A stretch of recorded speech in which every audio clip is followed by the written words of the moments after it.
नमस्कार दोस्तों, आप सभी का फिर से स्वागत है। आज का हमारा विषय है हिंदी भाषा का उद्भव एवं विकास। तो चलिए, बिना देरी किए हम आज का अपना विषय शुरू करते हैं। हिंदी भाषा का उद्भव एवं विकास। हिंदी भाषा के विकास का लंबा इतिहास है। जैसे कि आप सभी जानते हैं कि जो सबसे पहले विकास होता है वो शुरू से चलता आता है, ये नहीं कि एकदम से ही विकास हो जाता है ना। भाषाविद हजार ईस्वी से आधुनिक भारतीय भाषाओं का इतिहास मानते हैं। राहुल सांकृत्यायन ने भी हिंदी का विकास हजार ईस्वी से माना है। हिंदी में आधुनिक आर्य भाषा है जिसका जन्म संस्कृत, पाली, प्राकृत से होते हुए अपभ्रंश से हुआ है। कुछ विद्वानों ने अपभ्रंश और हिंदी के बीच अवहट भाषा की स्थिति बताई है। मतलब कहने का मतलब यह है कि कुछ विद्वान हैं जिन्होंने अपभ्रंश और हिंदी के जो बीच की स्थिति होती है ना, उनको अवहट भाषा का नाम दिया है। चंद्रधर शर्मा गुलेरी ने इसी अवहट को पुरानी हिंदी नाम दिया है। नाम तो वही है, अवहट ही है, पर उन्होंने नाम चेंज कर दिया और उन्होंने अपनी तरफ से पुरानी हिंदी नाम दे दिया है। मतलब किसको? जो अपभ्रंश और हिंदी के बीच की स्थिति को चंद्रधर शर्मा गुलेरी ने पुरानी हिंदी का नाम दिया है। प्राचीन हिंदी पर प्राकृत और अपभ्रंश का स्पष्ट प्रभाव दिखाई देता है। पुरानी अपभ्रंश भाषा और बोलचाल की देशी देशी भाषा का प्रयोग निरंतर बढ़ता गया। मतलब ये धीरे धीरे बढ़ता चला गया इसका प्रयोग। इस भाषा को विद्यापति ने देशी भाषा कहा है।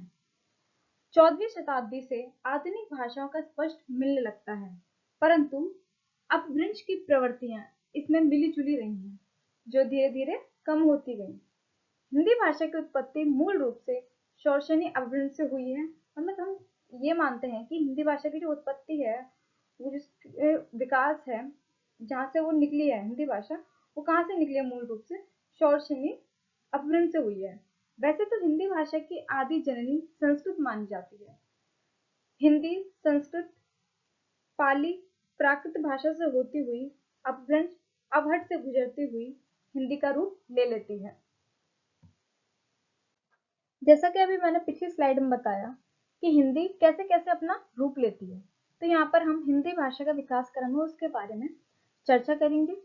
सबसे पहले हिंदी संस्कृत से होती हुई पाली, प्राकृत, अपभ्रंश, अवहट से होती हुई प्राचीन या प्रारंभिक हिंदी से गुजरते हुए वह अपना रूप ले लेती है।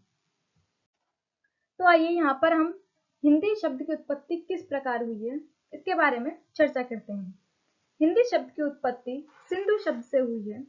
सिंधु का तात्पर्य सिंधु नदी से है।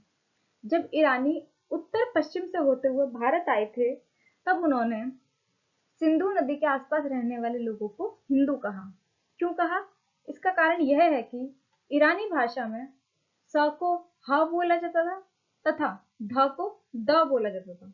तो इस वजह से सिंधु का उच्चारण जो रूप है वो बदलकर हिंदू हो गया।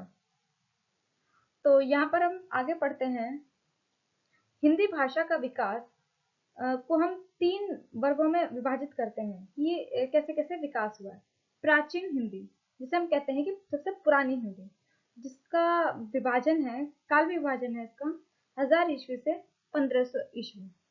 दूसरे में आता है, दूसरे चरण में है मध्यकालीन हिंदी, जो 1500 ईस्वी से 1800 ईस्वी तक है। उसके बाद है तीसरा चरण आधुनिक हिंदी। आधुनिक जो आज की हिंदी है वो 1800 ईस्वी से जो अब तक चल रही है। ठीक है, यहाँ हम पहले चरण के बारे में विस्तृत रूप से पढ़ेंगे। प्राचीन या पुरानी हिंदी। पहला बिंदु है प्राचीन हिंदी से अभिप्राय अपभ्रंश अवहट के बाद की भाषा से है। ठीक है, दूसरा बिंदु यह है कि यह काल हिंदी भाषा का शिशु काल था। यह वह काल था जब अपभ्रंश अवहट का प्रभाव हिंदी भाषा पर बचा हुआ था और हिंदी की बोलियों के निश्चित और स्पष्ट रूप विकसित नहीं हो पाए थे। मध्यकालीन हिंदी। मध्यकाल में हिंदी का स्वरूप स्पष्ट हो गया और उसकी प्रमुख बोलियों का विकास होने लगा था। इस अवधि के दौरान भाषा के 3 रूप उभरे: ब्रज भाषा, अवधी और खड़ी बोली। ब्रज भाषा और अवधी का अत्यधिक साहित्यिक विकास हुआ। मतलब ये जो ब्रज भाषा और अवधी की भाषा अवधी है, वो मतलब सदा यूज प्रयोग में लाई जाने लगी साहित्य में।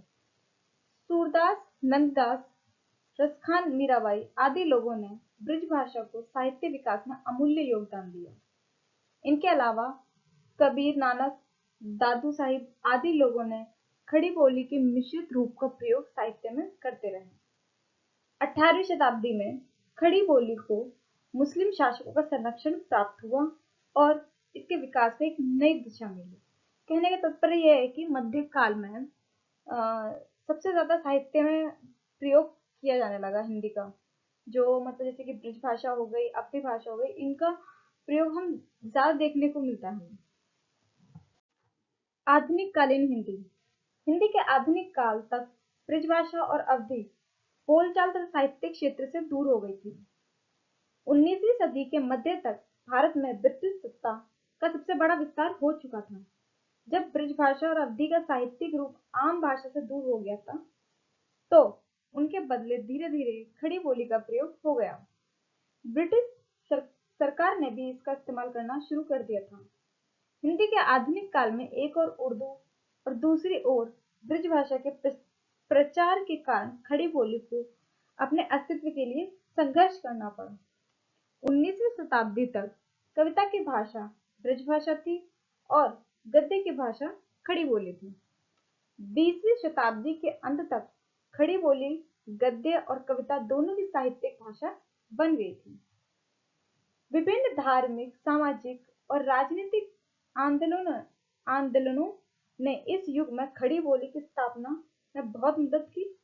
परिणाम स्वरूप खड़ी बोली साहित्य की प्रमुख भाषा बन गई।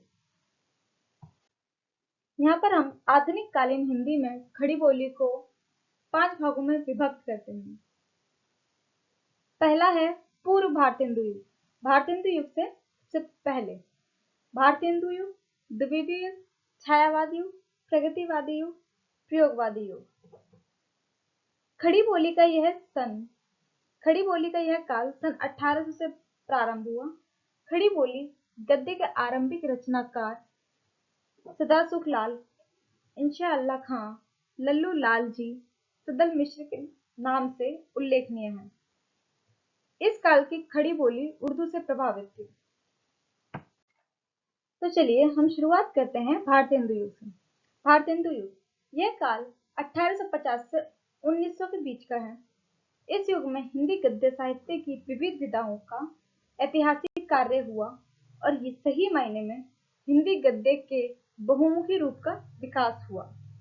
इस युग के प्रमुख कवि भारतेंदु हरिश्चंद्र, प्रताप नारायण मिश्र, बद्री नारायण, राधाचरण गोस्वामी, जगमोहन सिंह आदि हैं। इस काल में भी मुख्य रूप से कविताएं ब्रज भाषा में ही लिखी जाती थी। तो कहने का मतलब है कि भारतेंदु युग में मुख्य रूप से जो कविताएं लिखी जाती थी वो ब्रज भाषा में लिखी जाती थी। दूसरा है द्विवेदी युग। द्विवेदी युग का जो काल माना जाता है वो 1900 से 1920 का माना जाता है। इस काल में 1903 में आचार्य महावीर प्रसाद द्विवेदी ने सरस्वती पत्रिका के संपादक का कार्यभार संभाला। जो इस काल में जो है, ये काल जो माना जाता है द्विवेदी युग, वो 1900 से 1920 का माना जाता है। और इसी काल में जो है महावीर प्रसाद द्विवेदी जी ने है, उन्होंने सरस्वती पत्रिका का जो संपादक कार्य है उन्होंने 1903 में संभाला। वे सरल एवं शुद्ध हिंदी भाषा के प्रयोग के पक्षधर थे। उनका मानना था कि जो हिंदी भाषा का प्रयोग है वह बहुत शुद्ध रूप से होना चाहिए। इस काल में ब्रज भाषा तथा खड़ी बोली का विवाद समाप्त हो गया और खड़ी बोली में सुंदर सुंदर कविताएं लिखी जाने लगी और ब्रज भाषा अब सीमित होकर बोली रह गई और खड़ी बोली अब भाषा बन गई, जिसे हिंदी भाषा माना जाता है। इस काल के प्रतिनिधि कवि मैथिली शरण गुप्त हैं। इनके अलावा श्याम सुंदर दास, पूर्णे सिंह, चंद्रधर्मा शर्मा गुलेरी आदि प्रमुख कवि हैं।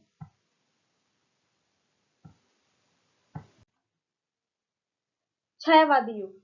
छायावादी युग 1918 से 1936 के बीच का काल है।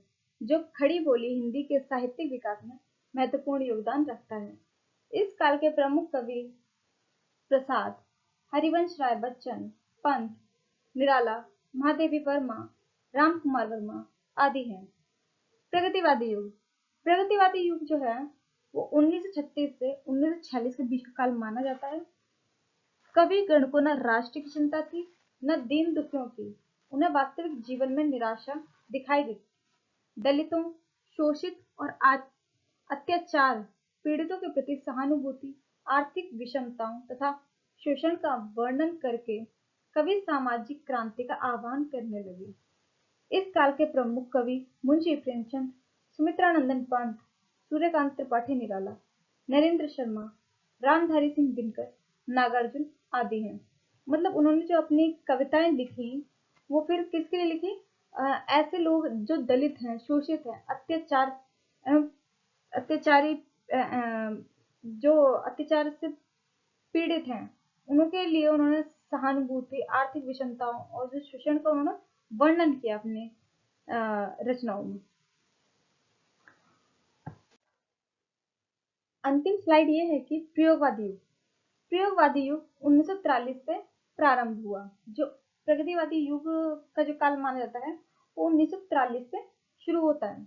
इस युग के प्रमुख कवि सच्चिदानंद हीरानंद आज्ञे जी हैं, गिरिजा कुमार माथुर, रामविलास शर्मा, धर्मवीर भारती आदि हैं। धन्यवाद। आशा है कि आप सभी को मेरी छोटी सी प्रस्तुति पसंद आई होगी। तो चलिए अब विदा लेने का समय हो गया है। मिलते हैं अगली प्रस्तुति पर।